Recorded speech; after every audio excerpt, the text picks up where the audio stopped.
Hello, everyone. Welcome to One Strong Voice Refugee Week podcast. On this episode, we'll be focusing on the Refugee Week theme community superpower. What means to one strong voice? My name is Nikon Ndovu. I'm based in Glasgow. I'm so excited to be here today. And I'm a member of One Strong Voice.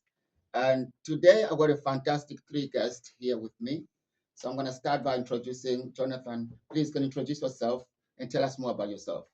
Thank you very much, Nico. So great that you can be here from Glasgow to Manchester. Welcome to Manchester. It's not raining today, so I'm so glad that you're here. Yes, where do I start? My name is Jonathan Kasembe. I'm Aspect Experience Manager at Refugee Action. My role involves ensuring that the voices of those that come through the asylum process can be central to the work that we do at Refugee Action. I also got a second heart which is One Strong Voice member, and I do represent One Strong Voice at the SEG, which is the Seniors Engagement Group at the Home Office. So I'm so glad to be here, and I can't wait for the conversation today. Amazing the work you do, man. Thank you so much. I'm going to move on to the second guest here. Wonderful, Madeline. Please, can you introduce yourself and tell us a bit about yourself? Oh, thank you so much, Nico. I'm Madeleine, mom of three children. I'm excellent cook. I'm in London. I travel up today to join One Strong Voice. I joined One Strong Voice last year, and I'm really passionate about helping people in our community, whether it's refugee, women, or just people who need help. That is my passion. Fantastic, fantastic. As I promised, guys, we're going to have a fantastic three guests. So I'm going to move on to our guest, Maggie. Please, can you introduce yourself and tell us where you're from or whatever you want to let us know. Thank you so much, and we're happy to have you. Good that we are hosting you in here in Manchester.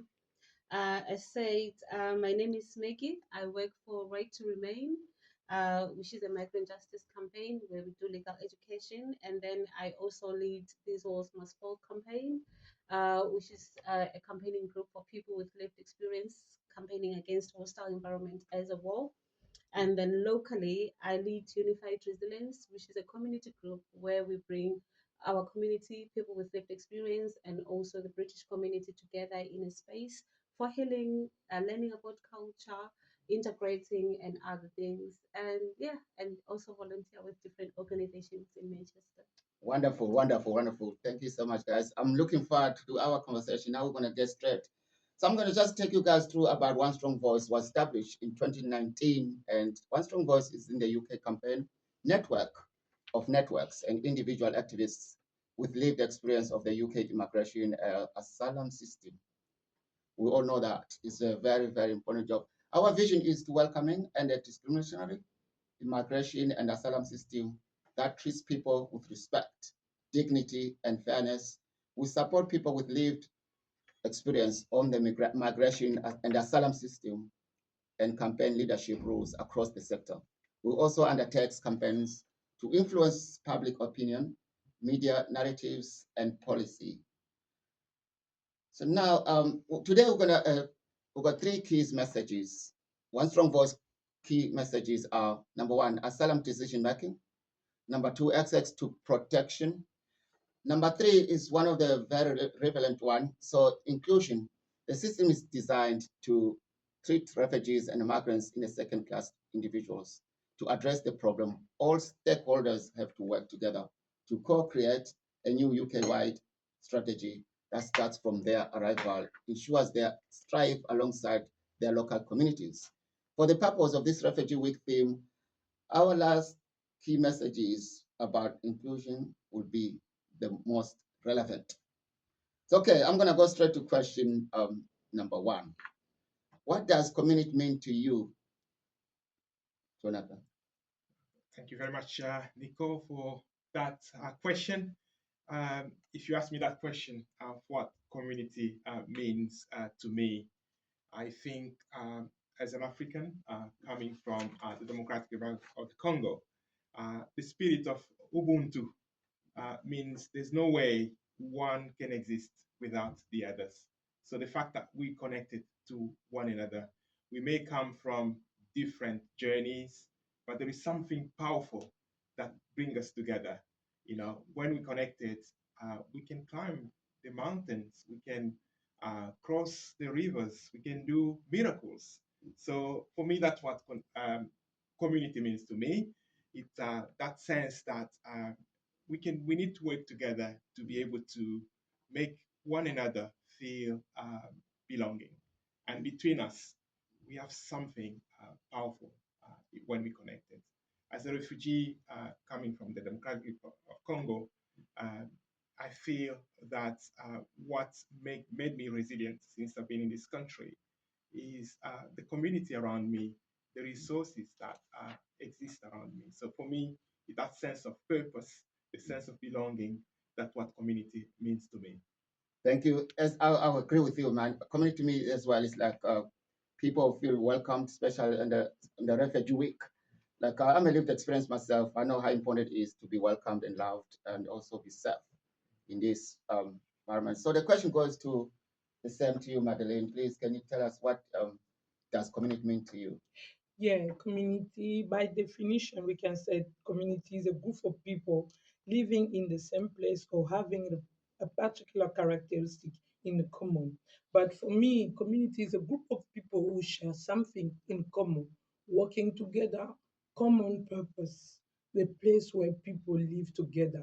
People identify themselves like belonging, like that identify themselves and belong in the safe place, like you feel safe where you are, you feel welcome, you feel like you are in a family.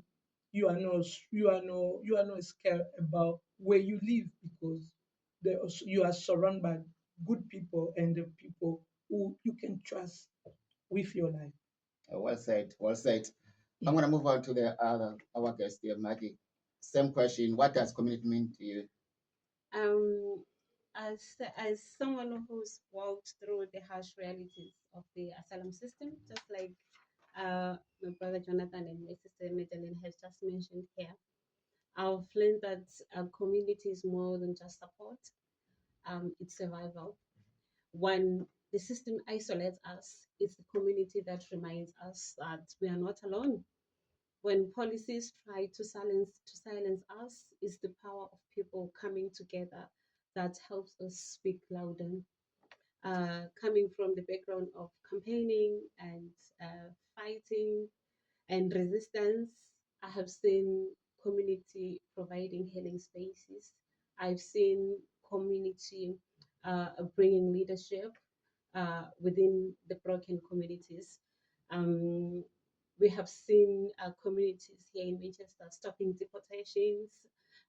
We have seen community protecting our neighbors. So for me, that is what it means when we talk about community. We're talking about people who at some point can take the bullet for you when you can't, and become the protection and build that wall where no one can come in and divide us. Thank you. Well said, guys. That was really powerful. So I'm going to move to question number two. Maybe just also commenting on what Maggie said and what Sister Madeleine said as well. It's so powerful. Maggie, Mm. you referred to someone taking a bullet on your Mhm. behalf. Mm. And that's what it means, especially when you're having to move from Mm. one country to another. You leave every single thing behind. Exactly. And community Mm. become your life, become Mhm. a question of, it's a very question of survival, like you said. Mm. And Madeleine, you mentioning safety, and Mm. that's the moment when you feel safe. That's Mhm. when you know you You belong belong. to the community. That's so Yeah. true. Yes. That's powerful. Uh, the next question. Can you name a time you felt unwelcome in the UK? To you, Yes. Jonathan. So many times. Yeah. Well, when I'm asked this question, I always try and separate the two. I once went through the One Strong Voice or Support Speaker Network. I was taking part in an inquiry in Parliament, Mm. and they asked me this question about, is the UK welcoming? I had the thought about the two experiences I've had. The community welcomed me very well, but the system didn't. Going through the asylum system was like, swimming against the wave. But when I was facing deportation, I was so surprised to see a lot of people from the community where I was part of coming, Mm. surrounding, and Mm. saying and chanting out, "Jonathan must stay." Wow. And some of Wow. them were ready to even hold on to the plane, so that Wow. the plane does not take off. Mm. Mm. So, when I was responding to this question, I say it's very easy to say the Mm. UK is not welcoming, but we need to separate the two. Yes. So there are so many wonderful people that we meet in our Mm. communities, Mm. people that have done everything for us, people that have taken bullets on our Mm. behalf, Mm. so many of them, and you could see organizations, Freedom from Torture, Refugee Mm. Action, Mm. These All Must Fall, Right to Remain, you name it all, NACOM, Mhm. all these organizations, they will do every single thing to make sure that our voices can be heard. So I made sure that I did that differentiation, the system having to wait for 5 years to be allowed in the country, and having this community that stood up for me and chanting with the children and said, "Jonathan must stay." For me, that brought so much confusion, Mm. but it's really important when we say that the UK is welcoming or unwelcoming. We have to differentiate. It's not like everything that we need to put in one box. It's that. But the moment I felt unwelcome in this country was having to wait through the system, having to convince the Home Office that I was the person I said I was. Can you believe it? Your identity being denied. Mm. You say somebody, you are Jonathan Kazembe, and Yes, somebody yes, tells you, no. you are not Jonathan Kazembe. Yeah. Then I asked them, who am I? Exactly. And that was, the most, because obviously I felt like I didn't exist. I felt like I, Do you want to say that bit again? Just start the sentence yeah, again.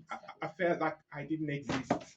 I felt like I'm nobody when somebody, don't believe you, and that was very, very, very difficult time for me. I felt unwelcome, and when you come through the SLM system, and having to experience trauma and all of this, you always kind of struggle with those kind of like question of identity. It becomes part of your journey, and so if the Home Office tells you that what you're saying, they're all pack of lies, then it even destroys further your confidence. And Yeah. that for me was the moment I felt so unwelcome. But again, the community showed me the other way, the difference, the organization that supported me through my journey to be the person, the Jonathan Kazembe I am today. It's amazing. I totally agree. As a lived experience person, I experience, for me, what I'm tired about nowadays, like everyone asks me, why did you choose to come to this country? And it goes on and on and on every day. So I come up with a theme, my own theme. It's not part of the refugee week. So when someone asks me, Nico, why did you come to this country? I said, I came here to learn how to walk a dog. Because culture differences. So, refugee week brings cultures. So culture differences as well. I mean, now sometimes you need to, even during these tough times, we need to put a little bit of laughter in there. So, of course, in Africa, dogs walk themselves. We know that. What I mean? So I start saying, don't ask me why did I come to this country, because everything I answered, they don't like it. So I start saying, I use the culture differences. Yeah. And that's why when I think about culture differences, that's where the integration word comes. Maybe we're going to talk about that on this episode. But now, what's your take, Madeleine, on that? If I want to say about But sorry, I was going to say, you never felt not welcome in the UK. yeah, that one was when I came here. When I came here, the I was the way they told me I was know that when I the place where I'm going, I will be safe. I will be safe. But when I came in the beginning, I didn't feel like I was safe because it was like I was pregnant lady. It was just took you from one place to another place without tell you anything, without tell you where you go. You was like a just in the morning they say pack your stuff, you have to leave. We don't know pregnant, all those stress, you don't know anything. But the place I went, I found people. They was very nice. They bring me down. But I want to most talk about someone I met recently. He's refugee now. His story really, really make me feel think again a lot why people can why they can treat people like that. They put him in the hotel. He was supposed to go to the BB Stockholm, and when there was one person died in the BB Stockholm, and when he heard the news, he scared. He said, "I don't want to go. I don't want to go in the place. I heard already someone died there." And they took him out. He was asylum seeker, but they make him homeless.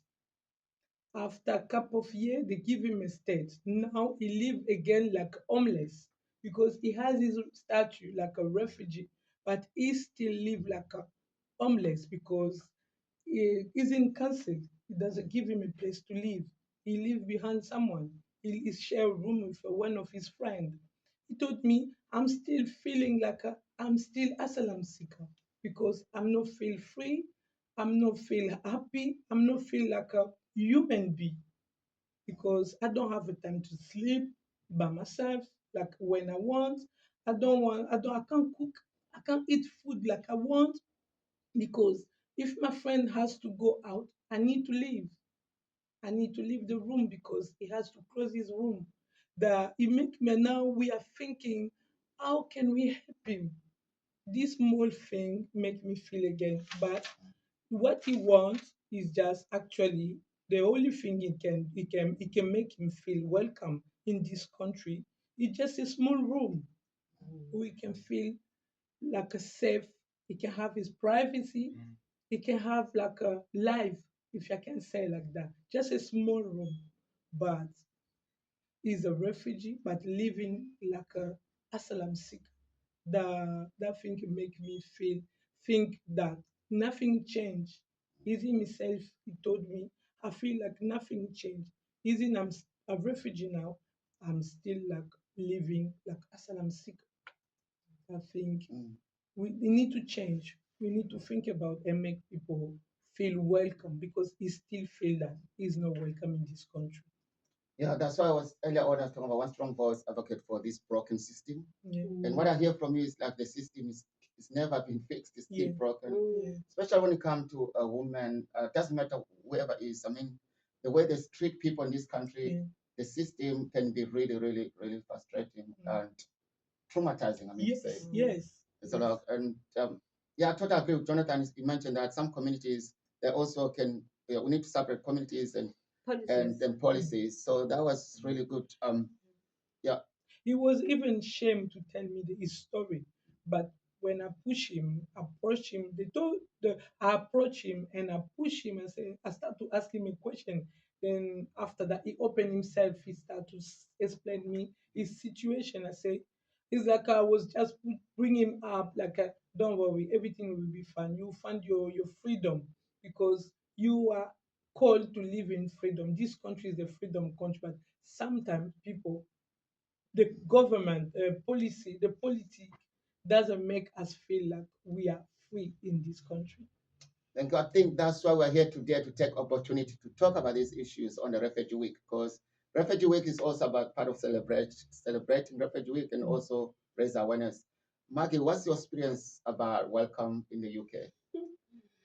I think just like what my friends have just said here, the Mm. system is designed to make us feel unwelcome Yeah. in the first of all. It doesn't matter how you enter the country. Yeah. I know now they're making lots of noise about small boats and whatsoever, Mm. but it doesn't matter how anyone got here. Mm. The system is just designed to frustrate us, to threaten us, Mm. and there's this culture of disbelief. As soon as you enter, you are a suspect, like what Jonathan says. Mm. You are guilty until you are proven innocent.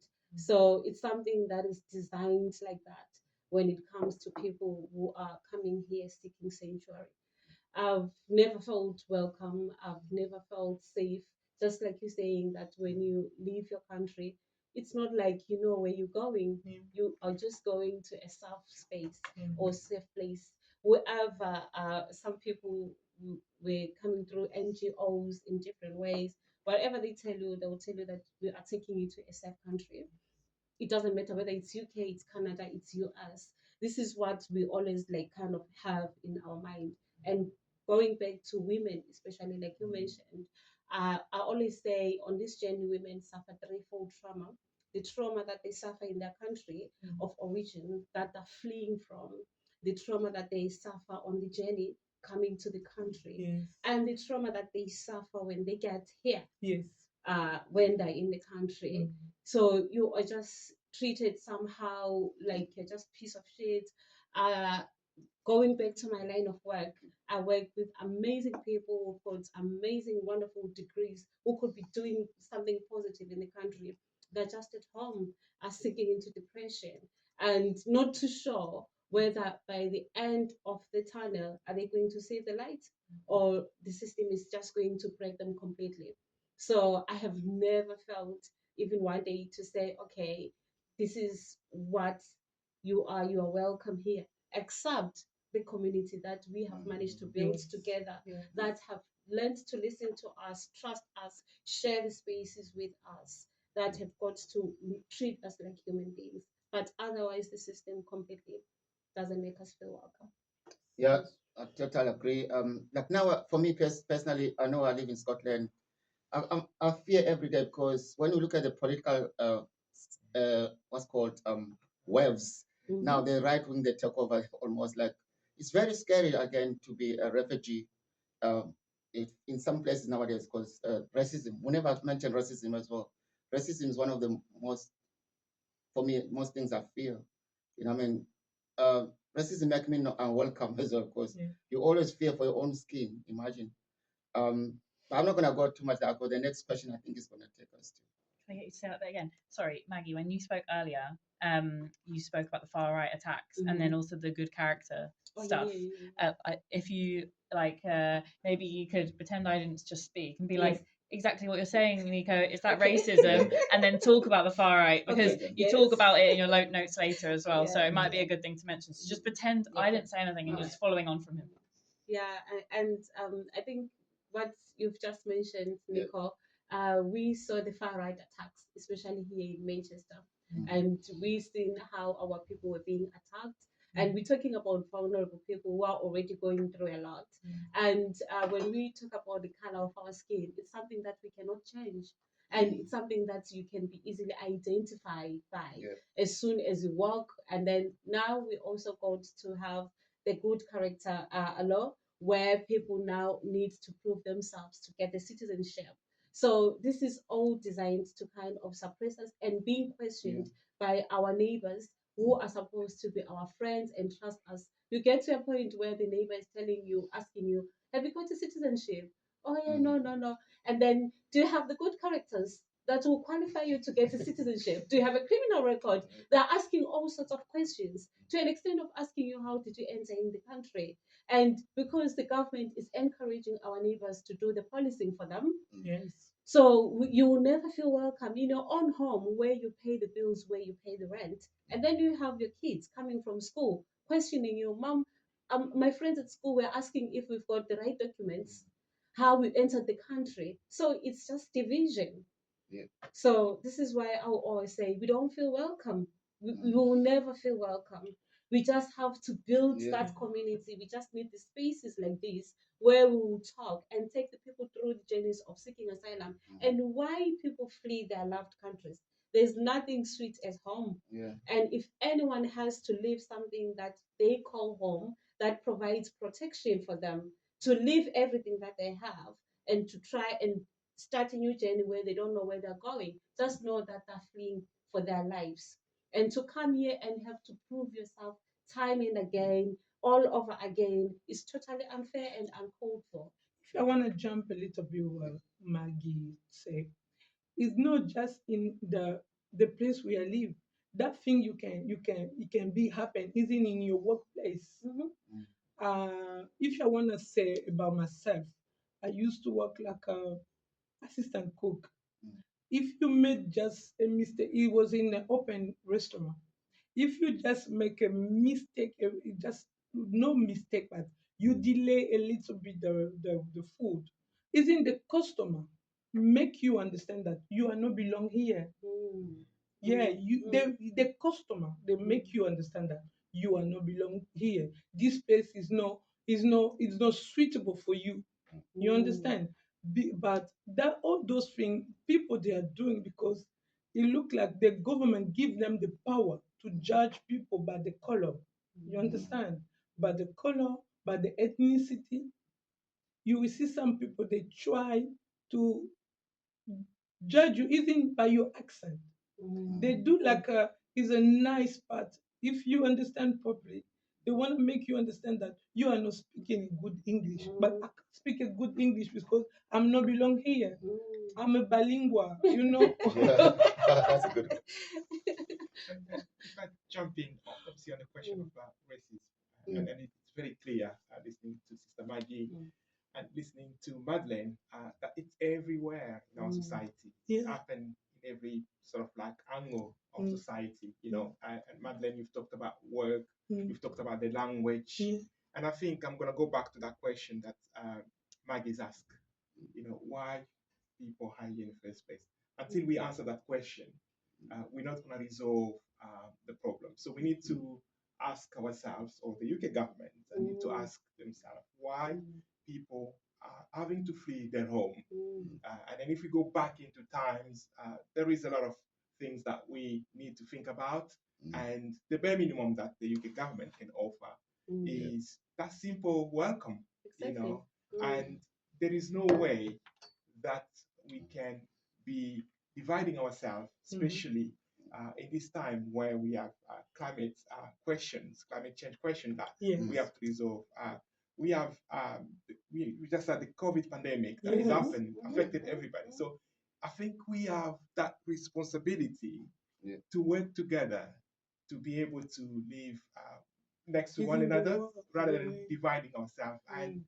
listening to the government a few weeks ago, Prime Minister saying that we are an island of As strangers, but I Mm. would say straight away that we are an island of hope. That's Exactly. who we are, Yeah. Mm. because we need to think about the people that come here. Mm. Many of us are contributing so Mm. much in the society, and we're not an island of strangers, but an island of hope. Mm. I think it goes back to what we did soon after the Farad attacks together. Yeah. We kind of we proudly say wherever we go or in any event, oh, we are expert by experience, oh, we have lived experience. You know, we always claim that position. Apparently, it's something that we have worked hard to build Mhm. so that people can be able to own their stories, Mm. share their stories to pursue change and the narrative. So after the Farad attacks, most people that were supporting in the community that were supporting, they were so scared. Mhm. Fear was so much instilled in them. Anxiety was instilled in them in a fact that they cannot come up and share their stories in a space like this. If you say, okay, we've got a podcast, you want to come and share your story, how you that people are now scared. They are really scared to identify themselves. And we had worked so hard to kind of empower these people to say, use your voices, use your stories so that we can fight and change the policies. But with all the hate that we have seen here and the discrimination, people started to fall back and could not come up and share. But the good thing that we did was to kind of organize Mhm. and sit down and be like, we want our community right now. This is not the time to fight. We are now wanting our community who's going to come in and show up and show solidarity and love. This is when we organized Solidarity March in Manchester together with my brother Jonathan. And we did that beautifully. We had about 300 people who came, beautiful banners of love. That is community. Yeah. And we build it. It's not the government, Yes. the same government that is complaining about sources being overused, about accommodation, about it. They don't feel anything. It's our neighbors who knows us. Yes. Mhm. Okay, what I hear, guys, like, oh, yeah, government is here to divide communities. And secondly, you mentioned, both of you, the purpose of this episode today. So I'm going to move on to question number 3. what can the government or everyday people do to make refugees and lived experience people feel part of the community? Reference to small acts kindness policy? No? That's Okay. just for people's night. Okay. Yeah. I'll go to you, Jonathan. What a wonderful question. Because obviously, when we come to this country, sometimes people see us as a problem. I like it when people ask me about the solutions. Yeah. And for me, it's very simple. If the government can be able to make sure that that people like us Mm. can be at the table when they're making policies, that would be fantastic. Yes. I can see through the One Strong Voice, some of this work has started. Obviously, I represent One Strong Voice at the Senior Strategic Engagement Group. Mm. And then from there, I was sort of like commissioned to uh, create this group called the Asylum Lived Experience Advisory Panel. There is some conversation taking place between the government and people with lived experience, but I would like to see more of that so that people with lived experience can shape the policies, that the government is making, not those policies coming to us as a surprise, like we've seen with the border nationality bill, when the consultation took place very, very late. And now, the border and security bill going to parliament, none of us has been consulted. But very soon, there will be law that will make, all of us as a security question rather than, humanitarian one. That's the sort of things I'm talking about is like, let's think about that responsibility, to make sure that the voices of those that